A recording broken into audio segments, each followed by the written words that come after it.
হ্যাঁ চট্টগ্রামের রাউজানে অস্ত্র নিয়ে মহড়া দিতে গিয়ে জনতার হাতে ধরা পড়ল এক যুবক। পরে তাকে অস্ত্রসহ পুলিশের কাছে হস্তান্তর করা হয়েছে। তোমার দলের মধ্যে কজন আছো? তোমরা 5 জন।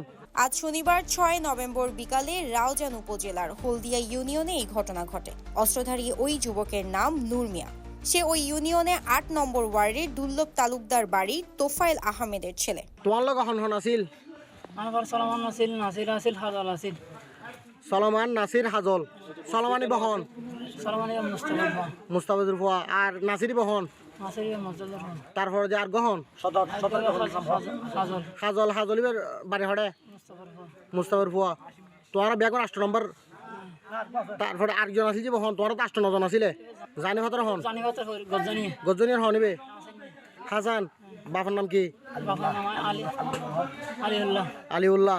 স্থানীয়রা জানান 4-5 জন সন্ত্রাসী অস্ত্র নিয়ে মহড়া দিলে স্থানীয় জনতা ঘিরে তাদের ধাওয়া করে।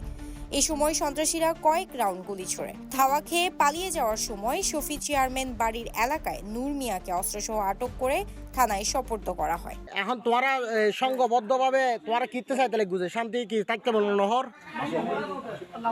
হ্যাঁ। পরে সামাজিক যোগাযোগ মাধ্যমে ছড়িয়ে পড়া এক ভিডিওতে নূর মিয়া স্বীকার করে বলেন তিনি আর এইসব করবেন না। তার সাথে আরও ছিলেন সুলাইমান, নাজির, কাজল, হাসান। তোমরা নশো এটা তোমরা লাই এটা যেইন দেশবাসী আছে মানুষজন আছে ইন ব্যক্তি শান্তিটা হোক সুস্থতা হোক। হ্যাঁ তোমার দলের মধ্যে কজন আছো? তোমরা 5 জন। News desk, CTG post, Chittagong.